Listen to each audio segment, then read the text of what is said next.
Hi students, greetings of the day. Myself, I am Dr. E. Sharath Yadav, Assistant Professor in Department of EAE, Vignan Institute of Technology and Science, Deshmukhi. I am here to take the subject called Control Systems for third year, first semester EAE students.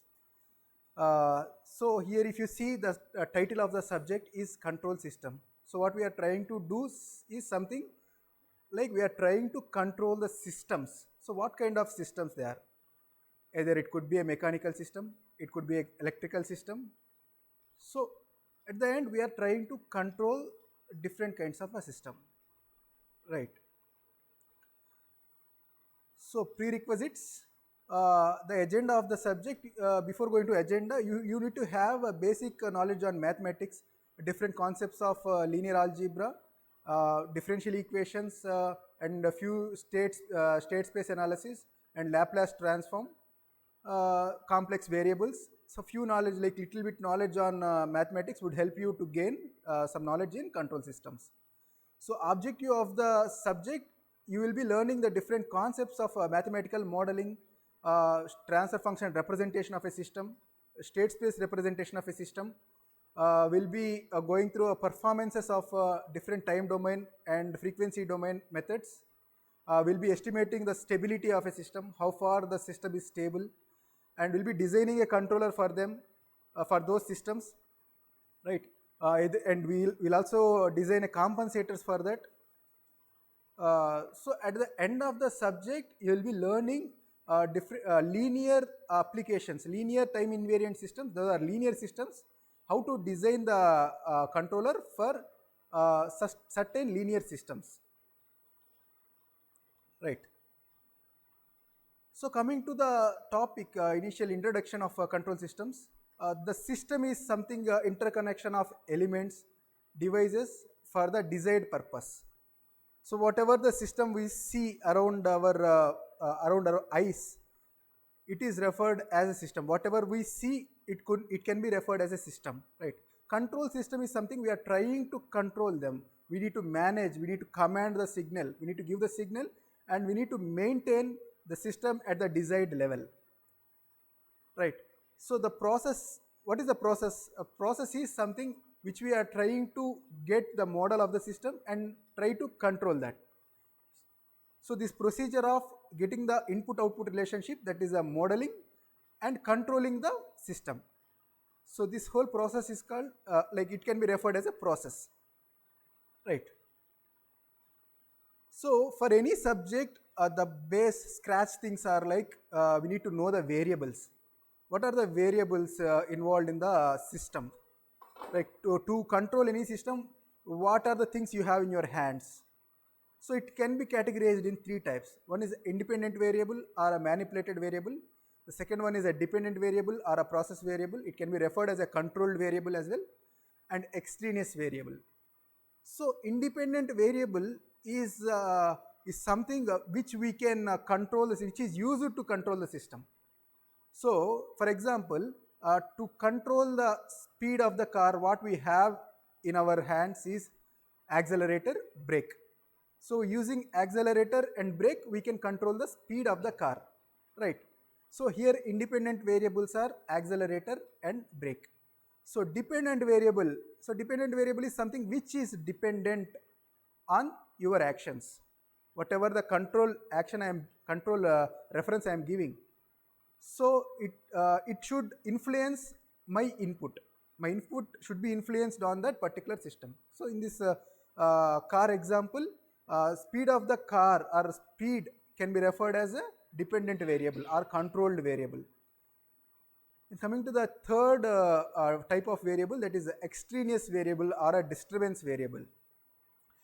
It is something when you are traveling with certain speed, if at all you are getting a speed breaker or a bump on the road, that is kind of an extraneous variable. That is a disturbance which is not entertained, which we don't want in our process, right? So similarly, if you take a level tank control, like if I am trying to control the tank level, so what are the independent variable, dependent variable, and extraneous variable? So independent variable are which is manipulating the height of the tank, that is inflow rate and outflow rate, right? So dependent variable is the variable which is your interest, that is level of the tank. And extraneous variable is something which is called leakages in the tank, which is not entertained, right? So those are three variables with two different examples, I can say. So coming to the types of control systems, basically on the whole part of control aspect, if you see anything we see with our eyes and which could be run in the desired level is kind of a control systems. Coming to the types of control systems, it is categorized into four types. One is a natural control system, and a man-made control system, and a manual control system, and automatic control system. Right. So all these four categories are basically comes under two segments. One is open loop, other one is a closed loop.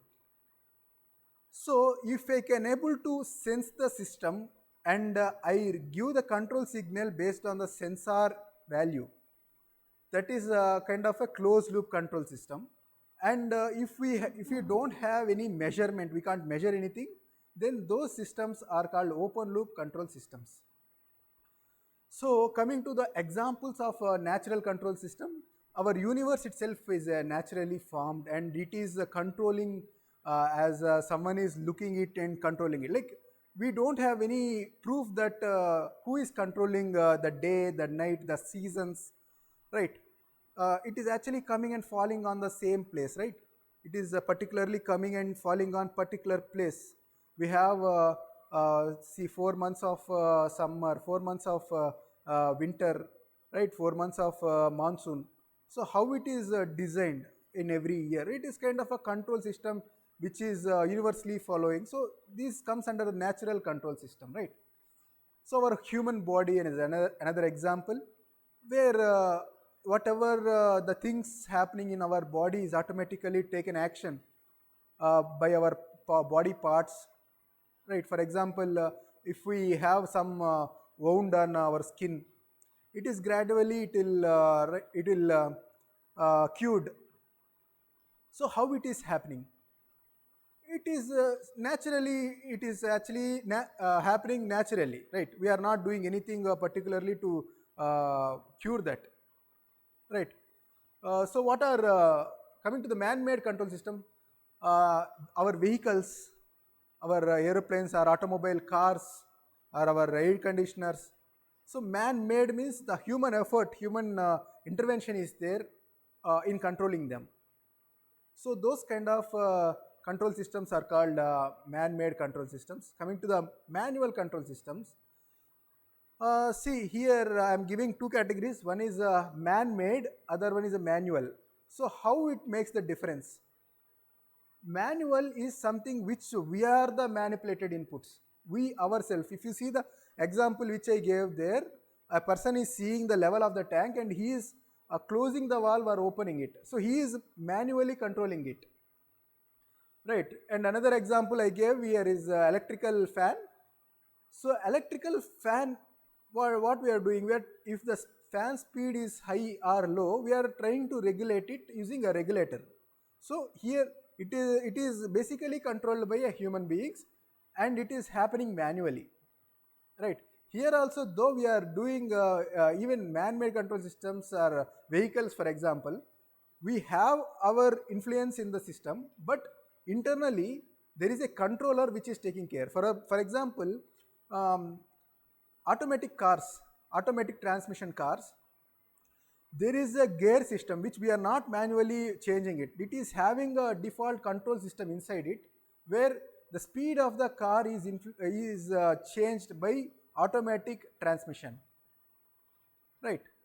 So coming to automatic control systems are like whatever we are having the external influence, and we are trying to control it using a external manipulated input, right? Our air conditioner, for example, our air conditioner is having a compressor as a manipulated input to control the temperature, right?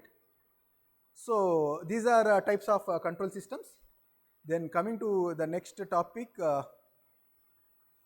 Oh, yeah, basically when I started, I told all the 4 categories in the previous slide, all the 4 categories in the here are, are subcategorized from open loop and closed loop control systems, right? Here, open loop control system is the process where we will be giving certain input to the plant, and based on our input, plant will respond. The example for this kind of open loop control systems is our electrical fan. We are trying to turn it on, and we'll just set up the regulator at certain speed, and it will automatically runs with that speed. Regardless of whatever the room temperature, whatever the atmospheric influences, it will run without any measurement, right? Those kind of systems are called open loop control systems. So here actually, though open loop control system is having a controller, but the controller is actually a regulator, but it is not sensing anything. We are not sensing the output value. We are not sensing, for example, in fan, we are not sensing the speed, so that it is not, it can be controlled by speed regulation. We are not doing it. We are just keeping the regulators. Here regulator is a controller, but it is not measuring anything and taking a necessary action based on the measurement. Whereas closed loop control system, here you can see closed loop control system, we have a comparator which will take the measurement, which will take the difference of measurement and input signal. Input is a reference signal. For example, if I am taking an air conditioner and I want to run my room at 25 degrees centigrade, say currently I am having a 30 degrees centigrade, which is given by the measurement, right? Measurement will give the current temperature, and this comparator will compare the current temperature and the reference signal. So this difference is quoted as error. So what controller will do is, it will try to reduce the error. So whatever the design of controller we are doing, or compensator designs we will be doing, we are trying to reduce the error, right? So yeah, an important point of taking the system to control. So here the same car example as I mentioned, I will be controlling the speed. If I am taking the variables as acceleration and brake as a manipulated variable, and speed as a controlled variable or dependent variable. In the same car example, if I change the variables, see, if I want to control the path, you want to go in a direction, here direction is my dependent variable. I want to control the direction. So what is your manipulated variable here? Steering, right? I will be changing the direction based on my steering. Similarly, in diabetes patients, there is a mechanism called, we can design a controller in type 1 diabetes patients, where the glucose level, if the glucose level in the body reduces, the external insulin will be fed inside the body. How it is happening? There should be some sensor, right? There should be some sensor which should sense the glucose level in the body. Based on the glucose level in the body, your insulin will be injected inside the body, right? That is one example for closed loop control system. And in flight, we have several examples of closed loop control system. Flight is having many number of variables of interest, right? In the direction or height of the flight, altitude, and the direction it goes, and there are 3 types of degrees of freedom: pitch, yaw, and roll. So which kind of direction you want to go, based on the direction, so we'll be manipulating 3 degrees of freedom, that is called pitch, yaw, and roll, right? So we'll be controlling propeller, right? So it basically, we know where we are, that means we have the measurement of it and we are trying to control it. So this kind of control systems are called closed loop control systems. So here I have given an example of power plant. In power plant, actually, when we want to generate the electricity, we need to check different variables like temperature, right? Like we have a temperature, and we need to measure the pressure of the column or boiler. We need to know the boiler temperature, boiler pressure. So that if I am optimally maintaining the desired level of pressure or temperature or oxygenated level, and speed of the turbine, so these are different variables which we need to control. And to control that, what we are having is kind of a heater for temperature, or coolant flow rate, which will tries to reduce the temperature. Right. These are the different manipulated variables which will try to reduce the effect of temperature. So for pressure, what we will be having a compressor to create the pressure, or release valves will be there. How it happens is like we need to measure the pressure based on the desired measurement of the pressure. Will be giving the controller action, right? So those are a few examples of here I have given a robot where in robot also depends on variable of interest. We can suppose pick and place robot will be generally seeing pick and place. So it will be measuring the object and the placement and the direction it goes, right? So we need to sense the object. So based on the object dimensions, we'll be picking up and placing it, right? That is a kind of example for closed loop control systems. So in coming to the mathematical modeling, mathematical modeling is the procedure we follow to replicate the physical system. If we want to represent the physical dimensions or physical dynamics of the system in terms of a mathematical expression, the procedure we follow is a mathematical modeling. The expression which we obtain by using this procedure is mathematical model, right? Basically, there are three types of mathematical modeling: white box modeling, gray box, and black box modeling, right? So if we have the input output data, and based on input output data, if we are formulating the mathematical model, then that kind of model is called a black box model. And if we are generating or obtaining the model based on the physics laws or chemical laws, basically the laws which we have, Newton's law or whatever. So by using the benchmark laws, if you are getting the mathematical model, then that kind of model is represented as a white box model. Then gray box model is something which is having half of the dynamics and half of the data. It is a combination of both, right? Basically, this mathematical model, as I mentioned, it is a mathematical expression of a physical system, right?